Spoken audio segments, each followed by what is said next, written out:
হৈ আছে খালি কাঠৰে মাতিছো প্ৰভু বনমালী।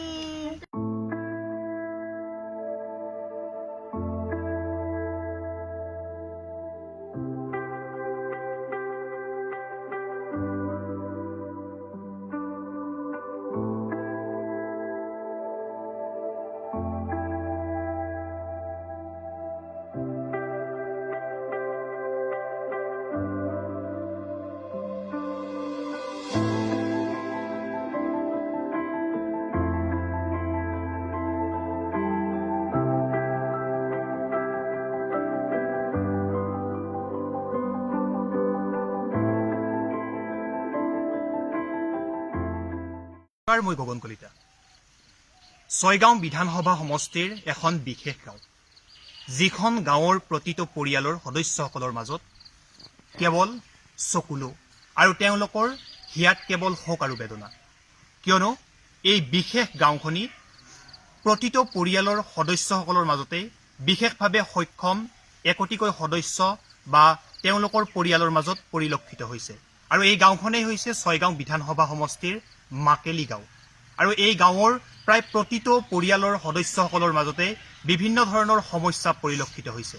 কিন্তু এই ক্ষেত্ৰত চৰকাৰৰ বিভিন্ন ধৰণৰ বিভাগসমূহৰ কোনো ধৰণৰ ব্যৱস্থা গ্ৰহণ নকৰা বা এনেকুৱা ধৰণৰ তেওঁলোকে কোনো ধৰণৰ সুবিধা লাভ নকৰাৰ কথা আমি জানিবলৈ পাৰিছোঁ। আৰু আমি আজি ND24 এই বিশেষ গাঁওখনত উপস্থিত হৈছোঁ আৰু তেওঁলোকক প্ৰথমতেই মোৰ সহযোগীক দেখুৱাবলৈ অনুৰোধ জনাইছোঁ কিদৰে তেওঁলোকে হুইল চেয়াৰ বা বিভিন্ন ধৰণে এনেকৈ বিশেষভাৱে সক্ষম লোকসকল থাকিবলগীয়া হৈছে। ইয়াত কণ কণ ছাত্ৰ ছাত্ৰীৰ পৰা বয়োজ্যেষ্ঠ লোকলৈ সকলোৰে যেন এক বিভিন্ন ধৰণৰ সমস্যাৰ সন্মুখীন হৈছে। মই পোনে পোনে এজন দাদা আছে, তেওঁৰ কাষলৈ যাব বিচাৰিছোঁ। দাদা, আপুনি কেতিয়াৰ পৰা এনেকুৱা ধৰণৰ সমস্যাত ভুগি আছে? মই জন্মৰ পৰাই। হয়, আপুনি এতিয়া কি কাম কৰি আছে আপুনি?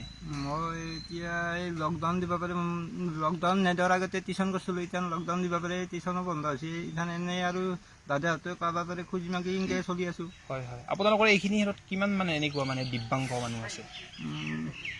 মোটামুটি 30জনমান হ'ব। হয়, চৰকাৰীভাৱে কিবা ব্যৱস্থা গ্ৰহণ কৰা হৈছে নেকি এই গাঁওখনত?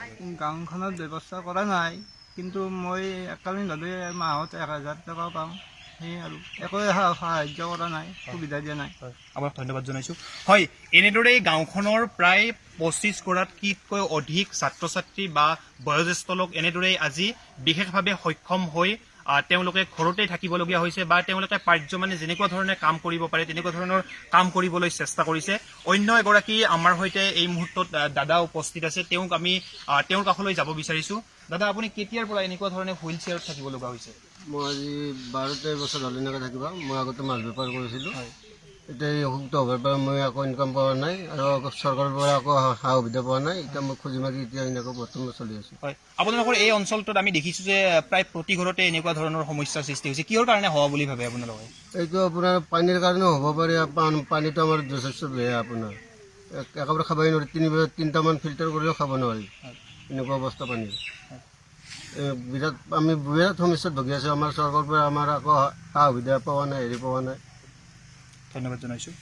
হয়, এনেদৰে তেওঁলোকে বৰ্তমান বিভিন্ন সমস্যাৰ মাজেৰে জীৱন অতিবাহিত কৰিবলগীয়া হৈছে। আৰু মই এই মুহূৰ্তত কণ কণ মইনা আছে, তেওঁলোকক মই দেখুৱাবলৈ মোৰ সহযোগীক অনুৰোধ জনাইছোঁ। তেওঁলোকে বিদ্যালয়ত পঢ়ি আছে, কিন্তু বৰ্তমান এনেদৰে তেওঁলোকেও শাৰীৰিকভাৱে বা বিশেষভাৱে সক্ষম হৈ থাকিবলগীয়া এক অৱস্থাৰ সৃষ্টি হৈছে।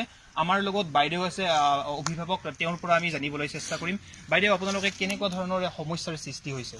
বিশেষকৈ পানী, এইফালে ঘৰ দুৱাৰৰো আমাৰ সম্পূৰ্ণ বেয়া পৰিৱেশ।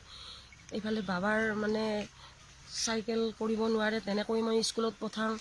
তাক বহুত কষ্টৰ বিনিময়ত মই এইখিনি আজি ইয়াক মই হেৰি কৰিছোঁ। বহুত কেঁচুৱাৰ পৰা তেওঁ খোৱা লোৱাত অসুস্থ, মই যত্ন লৈছোঁ। তাৰ কাৰণে মই আজি বাবাক এইখিনি মই পাইছোঁ। কেঁচুৱাৰ পৰা তাৰ মাত 3 বছৰলৈকে খোজকাঢ়িব পৰা নাই, মাত ওলোৱা নাছিল। মই মামাৰ ছোৱালীৰ ঘৰত যাই তেনেকৈ তাক মই ভাড়াঘৰৰ ভিতৰত দেখুৱাই তেনেকৈ এটা ঔষধ দিছে, সেই তাৰ বিনিময়ত মই খোজকাঢ়িলে। তাৰপিছত নেক্সট যোৱাৰ কথা কৈছিল, মই নগ'লোঁ। বাবাক খোজকাঢ়িব পৰা হ'ল। সেনেকৈয়ে মই তাক লিখনিৰ বুলনি দিয়ে মই স্কুলত পঠালোঁ। সেনেকৈ লিখি মই আজি ক্লাছ 9 পোৱালোঁ। হয়, আপোনালোকৰ গাঁওখনত দেখিছোঁ যে প্ৰতিঘৰ পৰিয়ালতে এনেকুৱা ধৰণৰ শিশু বা তেনেকুৱা ধৰণৰ লোক আছে। কিবা চৰকাৰীভাৱে ব্যৱস্থা গ্ৰহণ কৰা হৈছে নেকি? নাই এইবিলাক একো পোৱা নাই। আপোনালোকে কি অনুৰোধ কৰিব বিচাৰিব আজি? কেনেকুৱা কওঁ, আপোনালোকে কেনেকুৱা ধৰণত আমাক কি দিয়ে সেইটো আমি বুজি নাপাওঁ, সেইটো আপোনালোকে জানিব। ধন্যবাদ জনাইছোঁ। হয়, এনেদৰে গাঁওখনৰ প্ৰায় 25জনকৈ ব্যক্তি এনেদৰে আজি বিশেষভাৱে সক্ষম হৈ অৱস্থাত থাকিবলগীয়া হৈছে। আৰু তেওঁলোকে প্ৰকৃততে কিহৰ কাৰণে এনেকুৱা ধৰণৰ একেখন গাঁৱৰে এটা বিশেষ চুবুৰীত এনেকুৱা ধৰণৰ সমস্যাৰ সৃষ্টি হৈছে সেয়া আচলতে তেওঁলোকেও এই মুহূৰ্তত জানিব পৰা নাই বা তেওঁলোকেও বুজিব পৰা নাই। চৰকাৰী বিভাগ বা চৰকাৰৰ যিসমূহ কল্যাণকামী আঁচনি আছে সেইসমূহৰ দ্বাৰা এই অঞ্চলটোত কোনো ব্যক্তি বা চৰকাৰীভাৱে কোনো ধৰণৰ তেওঁলোকৰ পৰীক্ষা নিৰীক্ষা চলোৱা নাই বুলি আমাৰ আগত তেওঁলোকে ব্যক্ত কৰিছে। আৰু যাৰ বাবে তেওঁলোকে প্ৰতিদিনেই তেওঁলোকৰ হৃদয়ত তেওঁলোকৰ কান্দোনত ভাগি পৰা পৰিলক্ষিত হৈছে। আৰু তেওঁলোকে এনেদৰেই এইসকল লোকক লৈ তেওঁলোকে এনেদৰেই জীৱন অতিবাহিত কৰিবলগীয়া হৈছে। ND24